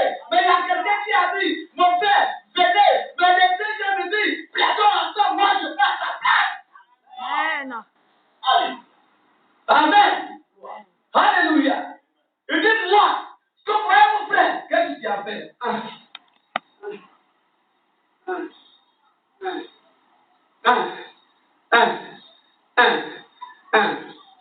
Il dit, c'est pas ça qui fait la fête. Même si c'est péché. Alléluia. Mais pourquoi est-ce que Madame dit que nous n'avons pas péché? Mais qui nous a poussé à aller pécher? C'est le diable. Alléluia. Si c'est le diable, amen. Cette fait, comme il a dit, Dieu lui-même est descendu sur la terre. Quand il est descendu, il n'est pas allé dire à Adam, bon, assieds-toi. Assieds-toi aussi. Non. Il n'a pas fait ça. Il a montré la voie du sacrifice. Et il n'a pas fait ça. Dieu savait très bien que dans cet âge de la fin, Dieu allait envoyer quelqu'un pour nous montrer le seul lieu d'adoration auquel Dieu a pris. Il n'y a pas deux fois. Alléluia. Le frère a dit certaines choses. J'étais là et puis toi, oh Seigneur, que ton nom soit béni. Amen. Amen. Donnez 2000 personnes. Allez ici, allez. Au frère. Il dit, tous les miracles que Jésus a fait là, il ne faut pas on va regarder. Mais de regarder que c'est nous qui accomplissons. Oui, mais c'est moi qui ai demandé la main. C'est de regarder que ici même là, que Dieu est en train d'accomplir les mêmes miracles que voyez, de l'autre côté, il a fait là. Parce que cette femme, par exemple, il aime regarder le passé, il aime regarder le futur, les témoins de Jéhovah, et ils sont au futur. Il y a des paradis là, c'est comme ça. Maintenant, d'autres là, et ils aiment, Moïse a dit, de temps en temps. Mais frère Madame dit que les gens oublient ce que Dieu fait dans les prisons. Amen. Et effectivement, les gens oublient ce que Dieu est en train de faire. Amen. Mais frère, prenons les miracles. On va prendre un miracle. Vous allez voir que le frère, Dieu l'a utilisé puissamment. Amen. Regardez, quand le Saint-Esprit est tombé, c'était pas un miracle qui était devant un frère. Quand le Saint-Esprit est tombé, c'était la parole d'amour, parce qu'au commencement était la parole. C'est après la parole, il y a eu un miracle qui était passé. Jean et Pierre au temple, voyez-vous, du Salomon. Il y avait un monsieur, on dit, lui là, il est né comme ça. Il était assis. Il voyait des gens passer. Oh frère, si Marion William Branham n'est pas venu, notre adoration serait en vain. Même quand on n'a pas eu la brochure que le pasteur Dieu il est en train de prêcher, déjà, ouais, on comprend aisément la Bible entière. Et cet homme qui était assis, il regardait. Frère, la Bible dit que chaque matin, on l'envoyait au portique et puis on les faisait coucher là. Et quand des gens passaient, et puis ils demandaient. Mais cette fois-ci, il n'a pas demandé. Amen. Il a attendu. Il voit deux personnes qui venaient. Oh frère, quand c'est le jour de la délivrance, alléluia. Si c'est la de votre délivrance, comme le frère l'a dit, ce que vous faites, vous n'allez pas faire. Amen. Et moi, il a regardé cette là, il peut dire, oh, monsieur, donnez-moi un peu d'argent. Regardez très, vous allez voir que c'est. Il ne faut pas, on va le mettre ça là-bas. Non. Ce qui est en train de se passer maintenant là. Maintenant. Alléluia. Amen. Et tu demandes quoi? Je demande l'argent. Alléluia. Donnez-moi l'argent de manger un peu. Et puis, les deux ont regardé les malades. Et dit, regarde-nous attentivement. Oh, voici le premier médicament. Alléluia. Le premier soin. Regarde-nous attentivement. Je ne sais pas combien de temps ils se sont arrêtés. Et puis, il va regarder. Je ne sais pas. Mais en le regardant, quelque chose s'est passé. Amen.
ces temps. Dans notre âge, la Bible dit quand il s'est levé, il les a suivis et ils sont rentrés au temple. Alléluia. Frère, il y a quelqu'un qui a eu la révélation qui a dit, je vois le tabernacle de Dieu qui descend préparé comme une épouse. Amen. Mon frère, ma soeur, on pouvait même rester ici longtemps. C'est le message de l'art. Alléluia. Venez. Ce n'est pas Jésus-Christ. Amen. Souvenez-vous de la loi de Moïse qui est presque à l'oreille. Mais vous aussi, je vous enverrai le prophète. Il vous appellera. Alléluia. Il ramènera votre cœur à l'infusion du Saint-Esprit. Mais en ces jours bénis, oh mon frère, après le passage de cet homme qui a révélé les Écritures, il y a maintenant beaucoup de distributeurs. Il y a des distributeurs de Move, MTN, Orange, il y a Cause, il y a eu beaucoup. Mais d'autres, quand ils apparaissent, ils ne durent pas, ils s'en vont. Amen. Je vais vous raconter une histoire de moi. Il y avait un groupe qui m'avait vu et dit, parce que on aurait dû apprendre que tu as eu être ton père spirituel. Maintenant, tu t'es retrouvé avec un autre homme de Dieu. Maintenant, tu t'es retrouvé avec d'autres personnes. Nous là, hein, il faut, viens, on va couper ensemble. Mais là-bas, tu es là qui est perdu. Hein? Je ne t'ai pas besoin. Tu es perdu. Viens. Et il dit chez vous là, c'est petit, mais viens, et chaque fin du mois, ouais, Franck envoie, c'est pas quoi, écoute quoi là. Voilà, et donc chaque fois quand tu viens, tu vas et puis tu écoutes. Que Franck, l'homme, voyez-vous, l'homme, la voix de Dieu. Dieu l'a dit, mon frère, mon frère. C'est que ça, moi, je ne disconviens pas. Tu es sûr que Wall Franck, aujourd'hui, a une petite parole pour t'appeler, toi, me dis. Non. Pour te confondre, tu m'as dit que j'étais avec toi, que de venir là-bas.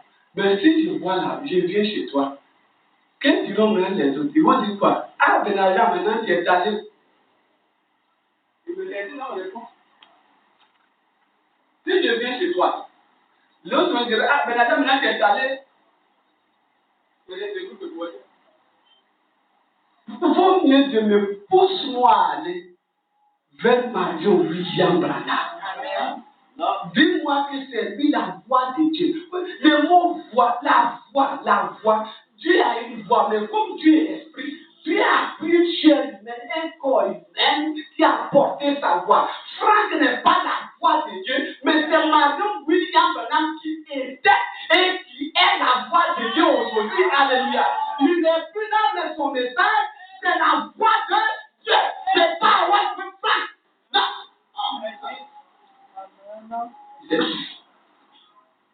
Amen. Frère, nous avons des grands réveils. Mais pour avoir ce réveil, nous avons été comme cette femme auquel je vais l'approcher, où on envoyait des chèques. Des chèques. Et elle prend et puis elle garde. Elle confond. Elle voit les chèques là comme photo. Des jolies photos. Et ce n'est pas n'importe qui envoie les chèques, c'est son propre fils. C'est pas quelqu'un d'idiot qui l'a fait, c'est son propre fils. Alléluia. Et elle garde les chèques là jusqu'à quand le chèque là est devenu beaucoup. Ah non. Quand le message passe, rentrons dedans. Elle a gardé les chèques jusqu'au fur et à mesure que les chèques passent. 2 chèques. Ces problèmes-là aussi deviennent 2. 3 chèques. 3 problèmes. 4 chèques. Si c'est chèque de 10 millions, c'est problème de 10 millions. Si c'est chèque de 1 milliard, c'est problème de 1 milliard. Mais nous, on est ici là même là. il y a des frères et sœurs, peut-être c'est pas moi d'abord. C'est-à-dire que pour moi même là, mes programmes même c'est pas milliards, c'est le ciel et la terre. Pourquoi? Parce que frère, les jours que, comme le frère l'a dit, la femme, ce n'est pas elle, mais l'enquêteur est venu pour lui montrer madame. Mais tu ne souffres pas. Mais toi-même là, tu es mieux que nous-mêmes. Regarde, tout c'est pas photo. Ce sont des chèques. C'est l'argent. Elle s'est rendue compte ces jours-là qu'elle n'était pas née, voyez-vous, pour devenir riche. Mais depuis, avant la fondation du monde, elle était déjà riche pour soutenir quelque chose sur la terre. Amen. Partout où tu passeras. Et bien, si nous sommes des pasteurs, alléluia, ce n'est pas nous les pasteurs, mais c'est vous les fidèles qui avez ces chèques. Parce que les pasteurs prêchent pour que vous puissiez envoyer vos chèques pour soutenir, pas les pasteurs, mais la vision du pasteur. Alors, si vous êtes inconscient, alléluia, vous êtes inconscient de ce que vous êtes en train de faire, vous parlez partout ainsi de suite, mais écoutez mon frère, ma soeur, le pasteur demeurera ce qu'il est. Voyez-vous, même s'il est pauvre, il est comment, mais Dieu continue à lui visiter. Et s'il élève la voix, frère, moi j'ai expérimenté ça ici. Amen. Tellement qu'ils m'ont énervé, j'ai dit, ceux qui sont témoins, déjà vous savez, allez-vous vous-même. J'ai dit, comme vous ne voulez pas la bénédiction, Dieu peut envoyer une nouvelle génération. Et Dieu a accompli ça. Ce jour-là, il a fait quoi? Il a fait quoi? Il a fait quoi ce jour-là? Des frères qui travaillaient, qui avaient les moyens. Dimanche, quand je viens à l'église, on prend 3. J'ai faim. Et ce jour, quand ça m'a pris, c'est ce que j'ai fait. Et ça fait partie. Si vous êtes conscient de ce que Dieu est en train de faire, allez chez vous, je viens m'asseoir à l'église, pas faire un tour, va venir dimanche, va venir me dire, prêcher. Alléluia. Non. C'est pas ça le but où je m'arrête là, ou le but que les frères viennent là, c'est pas ça le but. Le but, c'est pour soutenir sa vision. C'est pourquoi il y a 3 plans. Il y a le spirituel, il y a le physique, et puis il y a le matériel. On n'a pas dit simplement spirituel. Parlez. On n'a pas dit ça. Il y a 3. Il y a le spirituel, il y a le physique et puis le matériel. Il faut le spirituel pour te rendre en bonne santé. Et pour que tu sois en bonne santé, il faut avoir le matériel. Un homme qui a le matériel, qui est en bonne santé, c'est qu'il a le message, il ne prie pas beaucoup. Il ne prie pas beaucoup. Il ne prie pas beaucoup. C'est l'expérience. Un homme qui a le spirituel, il ne prie pas beaucoup. Seigneur, et il dit quoi? On dirait que vous êtes là à voyager peut-être. À quoi? Vers midi, on dirait que vous êtes là dit. Pourquoi? De matin, 6h, 9h, 10h, midi. La Bible dit que Dieu se moquait d'eux. Vers le soir, alléluia. Élie est venu, il a rétabli l'autel d'abord. Alors, le frère est venu, cette petite parole, c'est le rétablissement, voyez-vous, de votre cœur. Inconscient, parce que vous avez des grands chèques, vous ne savez rien faire avec. Regardez, 18h, quand Élie est venu, Dieu d'Abraham, Dieu d'Isaac, Dieu de Jacob, c'est toi qui ramènes les cœurs. Si c'est toi, descends le feu pour qu'ils sachent que moi, Élie, je suis ton serviteur. Amen. Dieu de Marion, lui, qui est en place. Pour que le monde entier sache que je suis, voyez-vous, ton serviteur pour aider le pasteur, que le sang me fait ça. Mais non. Mais, frère, c'est pas une minute. Mais quand voyez-vous, tu mets tes dans regardez que tu souffres. Matin, prière, le soir, prière, puis des prières, 14 prières. C'est que c'est pas ça. Frère, imaginez un instant, si Dieu te bénissait un peu et te pose la question, ça change. La prière change. Le pasteur change. Le diacre change. La femme du pasteur change. L'église change. Comme le pasteur, je voyais qu'il a dit que si tu avais des biens, tu n'allais pas marcher en ville ici, aller prendre un ici.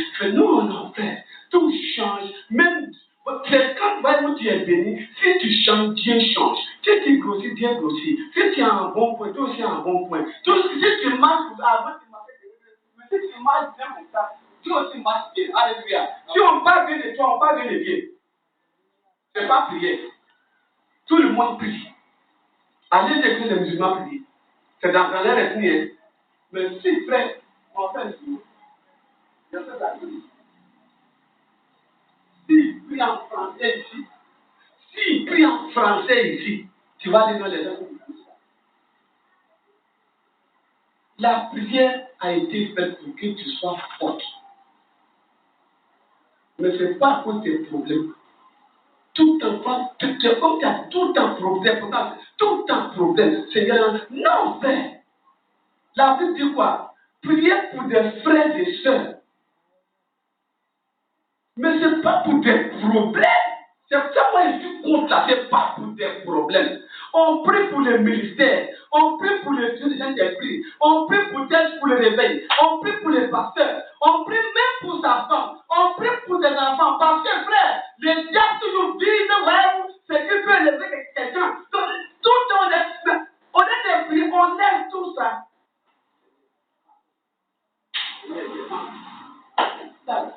Je suis contre ces prières-là. Ce sont des prières farfelues. Une minute, je fais quelque chose. On a fini pour ce soir. Venez, prenez-toi. Tu viens, le message est tout, le message est bon. On prie, yes, prêche le message, c'est tout. Dès que tu es venu, mais prenez-toi. C'est comme quelqu'un que.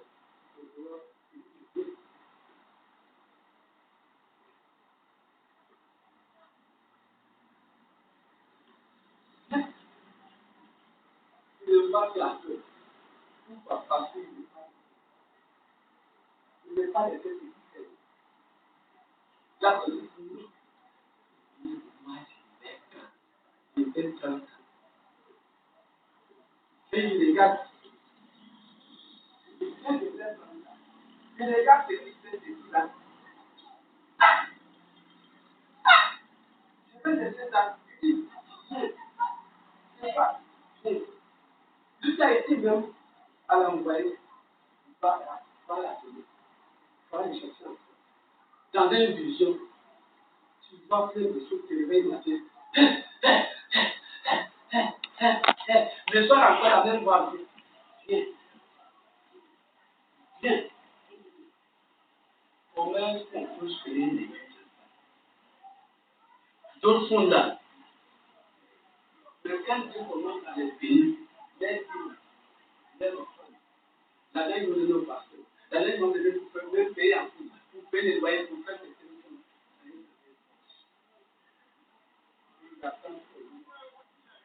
Vous voyez les enfants? C'est où? Non, et puis ici. Quand tu veux, ah, vraiment, on doit faire les loyers. Oh, j'ai oublié. Oh, j'ai oublié. C'est quand? Ah, mais tu sais que la date a arrivé. Ouais. C'est misérable.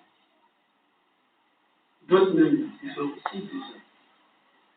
Pitié. Avant, là. Pitié.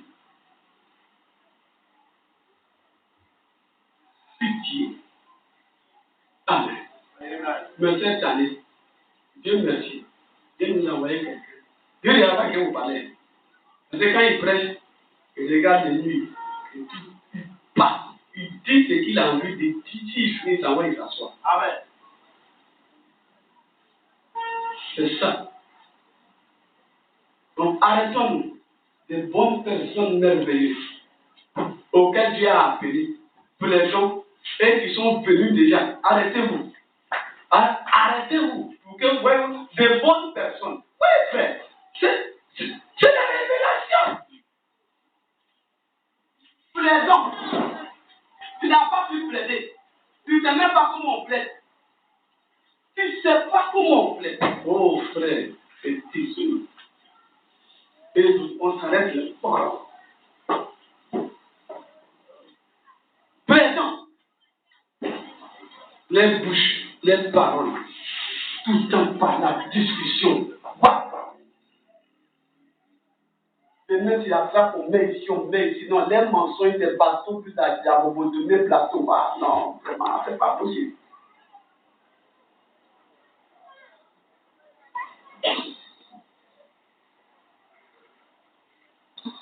On va prier que Dieu ait compassion et miséricorde.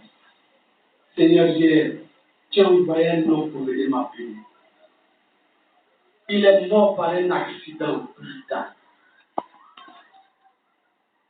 Mais j'ai entendu cette voix. Et je suis venu.